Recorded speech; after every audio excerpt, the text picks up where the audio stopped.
हाँ, इस वीडियो में हम एक्ने वल्गेरिस या कील मुहासा जिसको आप कहते हैं, इसके बारे में आज हम आपके साथ चर्चा करना चाहेंगे। तो ये कील मुहासे या एक्ने वल्गेरिस यह एक बहुत कॉमन प्रॉब्लम है प्यूबर्टी एज ग्रुप की या टीनेजर से। इससे बहुत लोग सफर करते हैं। तो एक्ने वल्गेरिस या कील मुहासे ये होता क्या है? एक्ने का मतलब होता है ये पॉइंटेड इरुप्शन हो जाते हैं या जिसको आप मुहासा बोलते हैं। ये क्यों हो जाता है? तो सीबेशियस ग्लैंड एवं हेयर फॉलिकल की इन्फ्लेमेटरी एवं मल्टीफैक्टोरियल डिजीज है। ये मल्टीफैक्टोरियल क्या है? यानी ये कॉम्बिनेशन है कुछ जेनेटिक कारणों का और कुछ इन्वायरमेंटल कारणों का, जिनके वजह से ये हेयर फॉलिकल या फिर सीबेशियस ग्लैंड में इन्फ्लेमेशन की कंडीशन बन जाती है। तो उसी का परिणाम होता है ये एक्ने वल्गेरिस या कील मुहासा। इसमें होता क्या है कि त्वचा पर पाप्यूल या पास्ट्यूल्स निकल जाते हैं। पाप्यूल क्या है? पास्ट्यूल क्या है? तो ये पाप्यूल या पास्ट्यूल्स निकल जाते हैं, मतलब ये पस युक्त कुछ दाने निकल जाते हैं जिन्हें हम कील मुहासा के नाम से जानते हैं। यह टीनेजर की और खासतौर से ये प्यूबर्टी एज ग्रुप के लोगों को बहुत आमतौर से ये प्रॉब्लम होती है, जिसको हम नाम देते हैं एक्ने वल्गेरिस। वल्गेरिस का मतलब वही होता है सामान्य रूप से। तो ये है क्या एक्ने वल्गेरिस? यह कुछ ऐसे कारण होते हैं, कुछ ऐसे फैक्टर्स हैं जिसमें कुछ जेनेटिक भी हो सकते हैं, कुछ इन्वायरमेंटल भी हो सकते हैं, या दोनों का कॉम्बिनेशन कह लीजिए।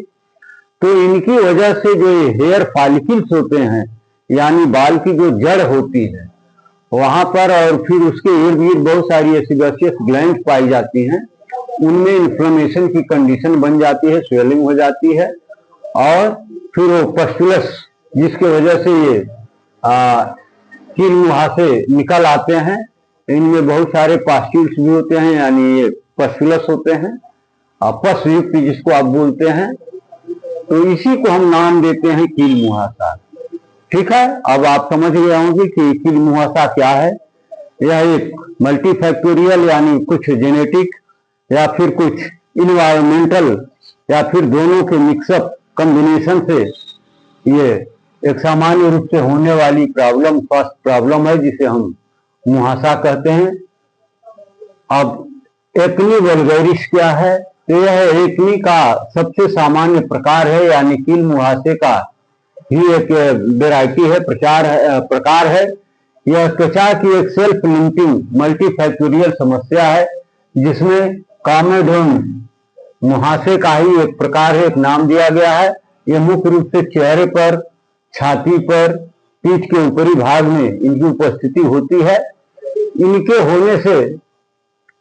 होने की सर्वाधिक संभावना प्यूबर्टी एज ग्रुप वालों में, यानी जिनकी उम्र लगभग 12 वर्ष 13 वर्ष होती है, उनमें, और फिर किशोरावस्था टीनेजर जिसको आप बोलते हैं, यानी 12 से 18 साल की उम्र वालों में इसकी प्रॉब्लम प्रायः देखी जाती है।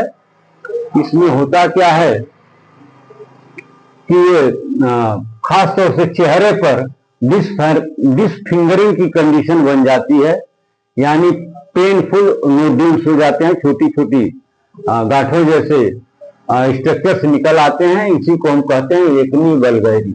एक्ने माने यही मुहासा और वल्गेरिस माने सामान्य रूप से होने वाला।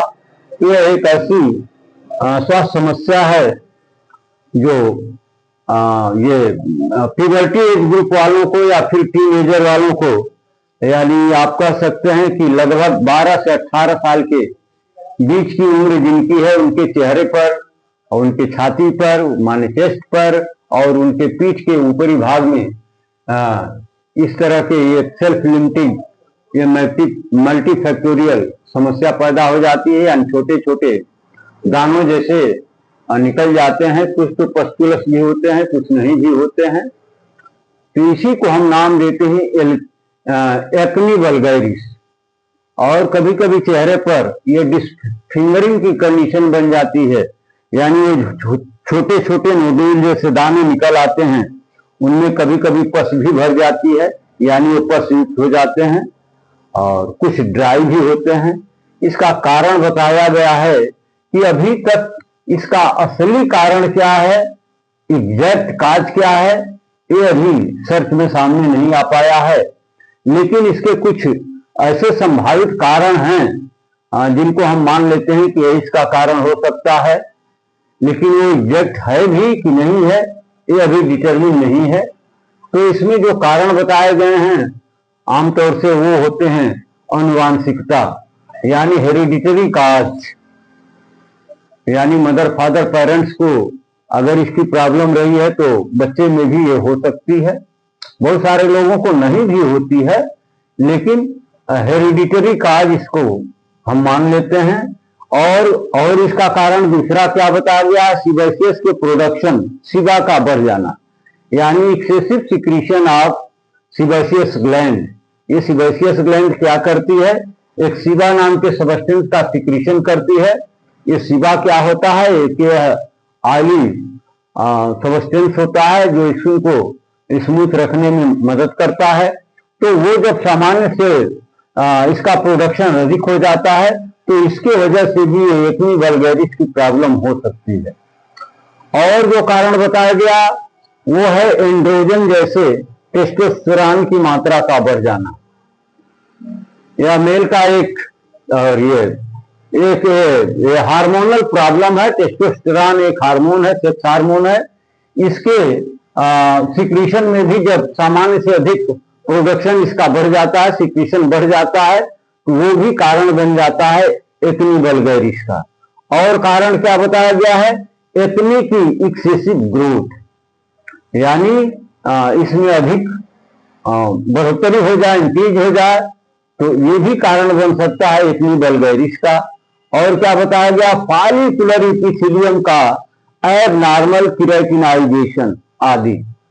ये एबनॉर्मल केराटिनाइजेशन क्या है, तो इसमें टर्म है केराटिनाइजेशन। ये क्या होता है, जब ये स्किन सेल ये प्रोटीन में कन्वर्ट हो जाते हैं, उनका ट्रांसफॉर्मेशन हो जाता है, तो इसी को हम नाम देते हैं केराटिनाइजेशन।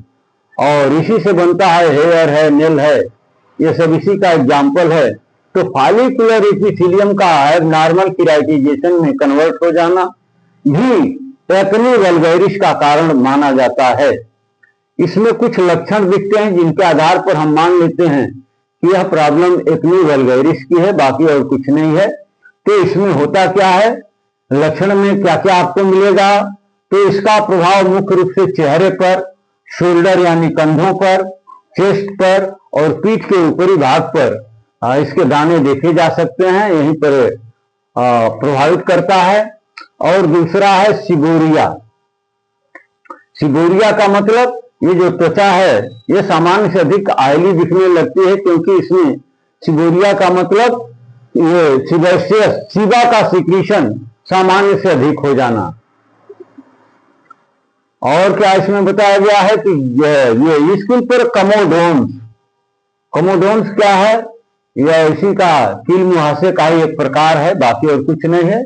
पाप्यूल्स, पस्ट्यूल्स, नोड्यूल्स आदि की उपस्थिति, ये पस्टुलस दानों की उपस्थिति, कुछ में गांठों जैसे ड्राई नोड्यूल्स की उपस्थिति, ये सब लक्षण मिलते हैं। और क्या मिलता है, कमेडोन्स ओपन या क्लोज, ये दो तरह के हो सकते हैं, कुछ तो ओपन होते हैं और कुछ क्लोज होते हैं। जो ओपन कमोडोन्स होते हैं उनका हेड जो है ब्लैक होता है, माने उनका जो एंड दिखता है ब्लैक हो जाता है। और जो क्लोज कमोडोन्स होते हैं वो व्हाइट कलर के हो जाते हैं, कभी कभी चेहरे पर स्कार भी बन जाता है। तो ये लक्षण आपको देखने को मिलते हैं इसमें वल्गैरिस में। यह कोई ऐसी प्रॉब्लम नहीं है जो बहुत लाइफ थ्रेटनिंग हो, लेकिन बहुत सारी दिक्कतें इन बिहेव आपको देखने को मिलती हैं। बहुत लोगों का फेस खराब हो जाता है।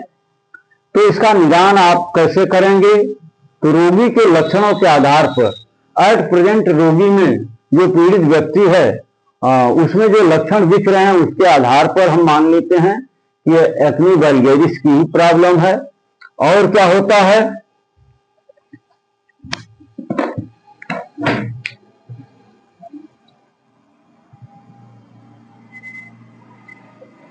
Pyogenic infection.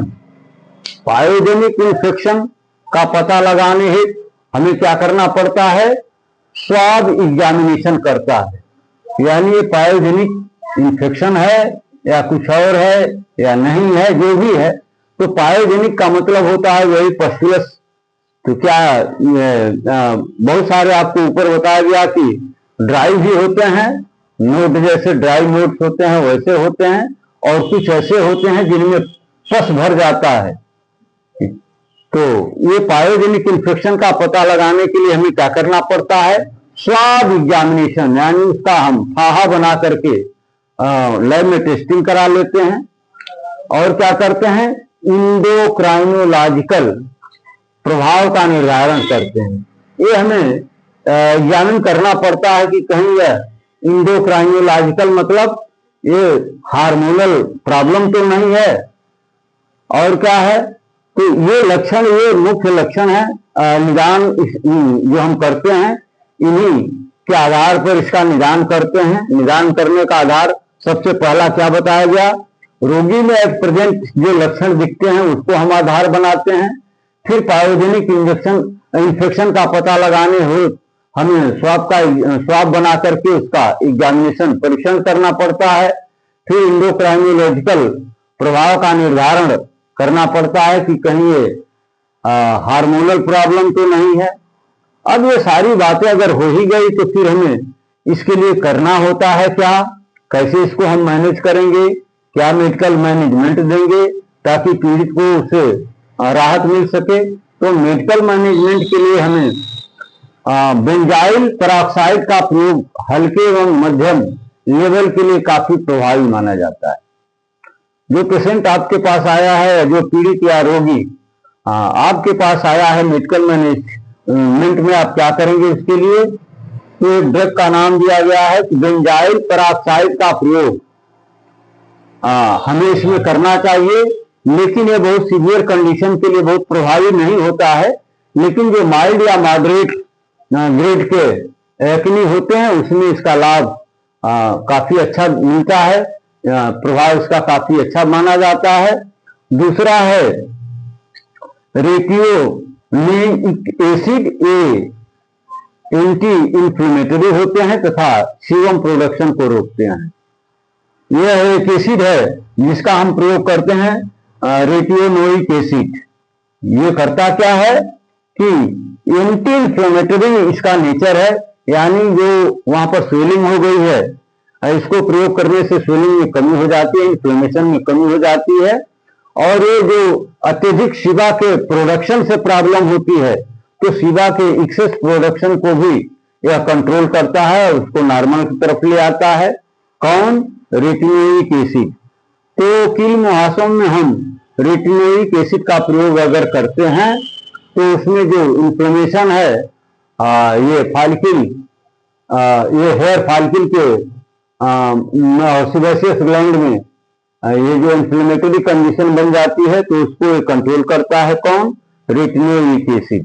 और क्या करता है, ये जो सिबोरिया की प्रॉब्लम यहाँ पर बताई गई, यहाँ पर देखिए ये कारण में, लक्षण में, तो अत्यधिक जब सिक्रीशन होता है सीबा का तो उसको भी, उसके वजह से प्रॉब्लम होती है, तो उसको ये कंट्रोल करने में मदद करता है। और हम क्या करते हैं, एंटीबायोटिक्स का प्रयोग करते हैं।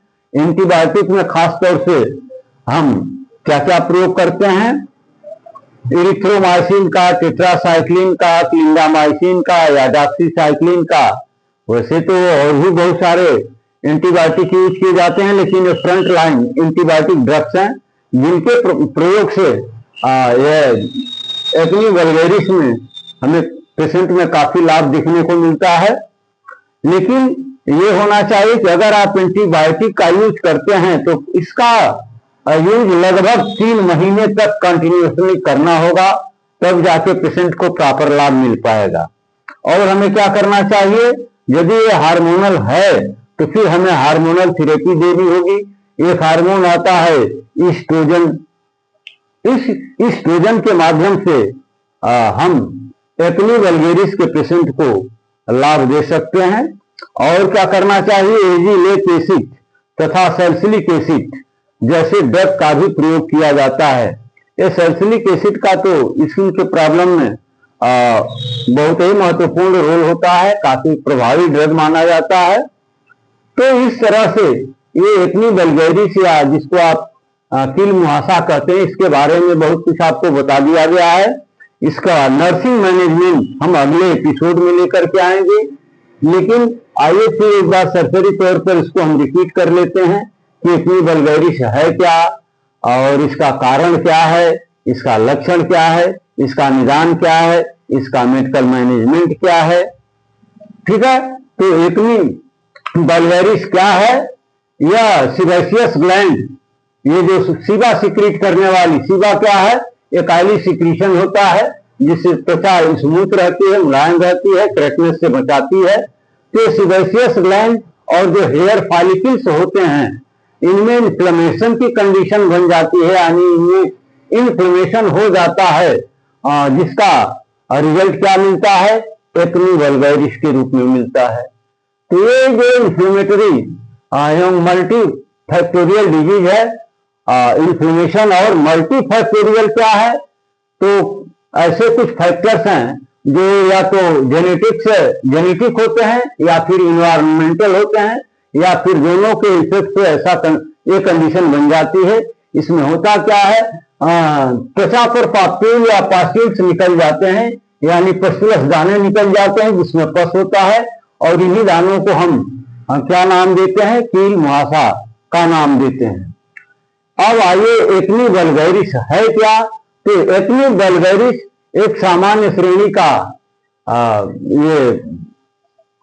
ये प्रॉब्लम है, यह त्वचा की एक सेल्फ लिमिटिंग मल्टीफैक्टोरियल समस्या है जिसमें कॉमेडोन मुख्य रूप से चेहरे, छाती एवं पीठ के ऊपरी भाग में पाए जाते हैं। यानी ये जो कील मुहासे के जो दाने होते हैं, इनका इफेक्ट मुख्य रूप से कहाँ होता है, ये चेहरे पर बहुतायत से पाए जाते हैं, किसी किसी के चेस्ट पर भी पाए जाते हैं, और कुछ लोगों के बैक के यानी पीठ के ऊपरी भाग में भी पाए जाते हैं। लेकिन इसका मुख्य जो प्रभावी एरिया है वो कहाँ होती है, फेस पर ही देखने को मिलती है, और इसकी होने की सर्वाधिक संभावना किस एज ग्रुप में होती है। तो इससे जो प्रभावित होते हैं वो खासतौर से प्यूबर्टी वाले लोग, या फिर टीनेजर के लोग, या यूं कह लीजिए कि जिनकी उम्र 12 से 18 साल के बीच में है, उनको ये प्रॉब्लम ज्यादा होती है। इसकी कभी कभी चेहरे पर डिसफिंगरिंग की कंडीशन भी बन जाती है, यानी ये जो छोटे छोटे दाने या नोड्यूल्स निकलते हैं वो कभी कभी काफी पेनफुल हो जाते हैं, कष्टदायी हो जाते हैं। इसके कारण में बताया गया कि इसका एग्जैक्ट काज तो अभी तक नहीं मालूम है, लेकिन कुछ संभावित कारण मान करके हम इनका मैनेजमेंट और ट्रीटमेंट करते हैं। तो संभावित कारण में क्या है, पहला बताया गया हेरिडिटी। ये हेरिडिटरी काज इसका सबसे बेसिक काज माना जाता है। अगर ये पेरेंट्स में है तो फिर उसके अगली पीढ़ी में भी ये हो सकता है। और सीबेशियस के प्रोडक्शन का सीबा का बढ़ जाना, यानी सीबेशियस ग्लैंड का जब सिक्रीशन बढ़ जाता है, यानी त्वचा को जो स्मूथ रखने के लिए सीबा का सिक्रीशन होता है, तो जब वो सामान्य से बहुत अधिक हो जाता है तो उसके वजह से भी ये प्रॉब्लम होती है। क्योंकि जब ये अधिक हो जाता है तो फिर यहाँ पर पपड़ी बन जाती है दानों पर, और उसमें खुजली होने लगती है जब एक्सेस सीबेशियस का सिक्रीशन होने लगता है तब। और कुछ ऐसे हार्मोन्स हैं जैसे एंड्रोजन, जैसे टेस्टोस्टेरॉन का सिक्रीशन जब बढ़ जाए तो फिर ये प्रॉब्लम हो सकती है। एक्ने की एक्सेसिव ग्रोथ और कील मुहासों का अत्यधिक ग्रोथ कर जाना, फॉलिकुलर एपिथेलियम का एबनॉर्मल केराटिनाइजेशन आदि, ये जब स्किन की सेल का ट्रांसफॉर्मेशन हो जाता है क्रिएटिन नामक प्रोटीन में, ये प्रोटीन वही है जो आपका हेयर बनाती है, नेल बनाती है।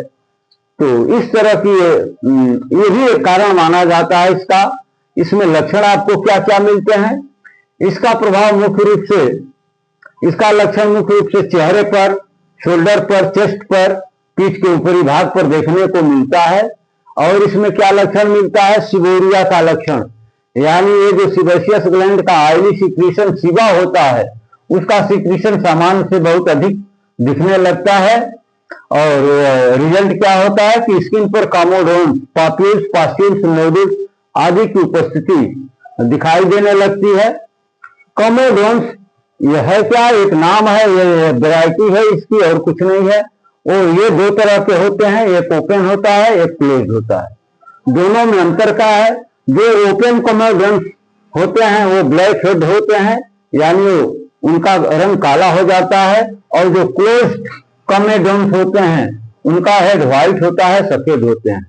कभी कभी इसका दुष्परिणाम यह भी देखने को मिलता है कि ये स्कार के रूप में कन्वर्ट हो जाते हैं। और खासकर से चेहरे पर जब स्कार बन जाता है तो चेहरा बहुत भद्दा हो जाता है, देखने में अच्छा नहीं लगता है।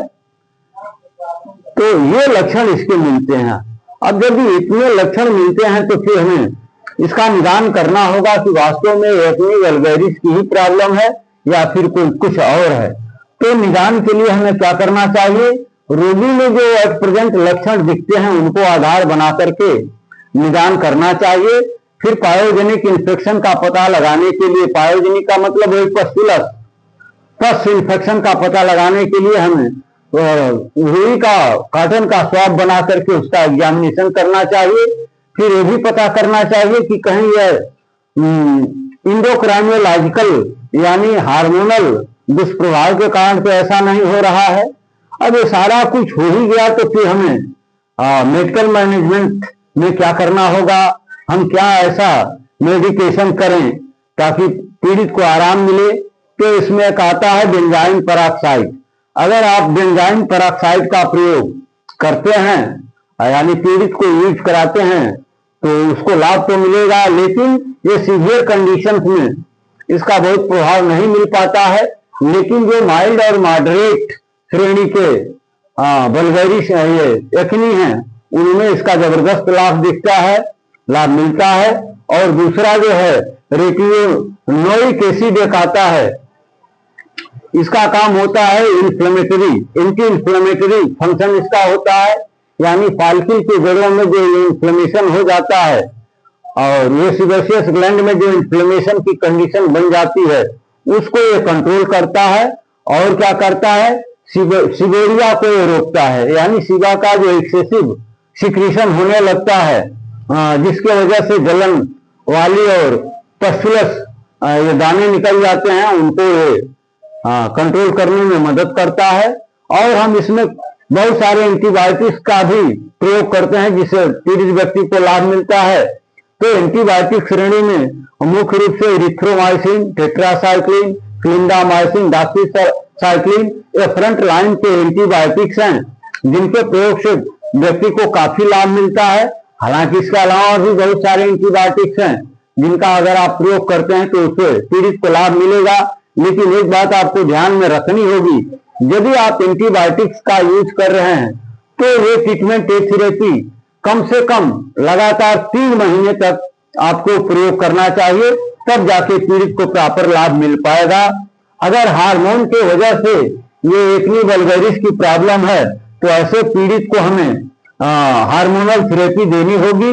हार्मोन में एक हार्मोन होता है एस्ट्रोजन, तो एस्ट्रोजन का प्रयोग यदि आप करते हैं तो फिर एक्ने वल्गैरिस के पीड़ित को काफी लाभ आप दे सकते हैं। इसके अलावा एक आता है एविलेट एसिड तथा सैलिसिलिक एसिड। इसका प्रयोग तो हम स्किन प्रॉब्लम में जबरदस्त तरीके से करते हैं और इसके बहुत सारे ब्रांड जो है मार्केट में उपलब्ध है।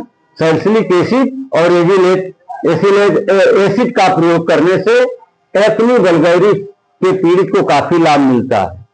अब इसमें नर्सिंग मैनेजमेंट हम अगले एपिसोड में लेकर के आएंगे और उसमें बाकी जो नर्सिंग का कर्तव्य बनता है एक मेड को या एक नर्स होने के नाते आपकी जो ड्यूटी बनती है इन सारी बिंदुओं पर हम अब अगले एपिसोड में चर्चा करेंगे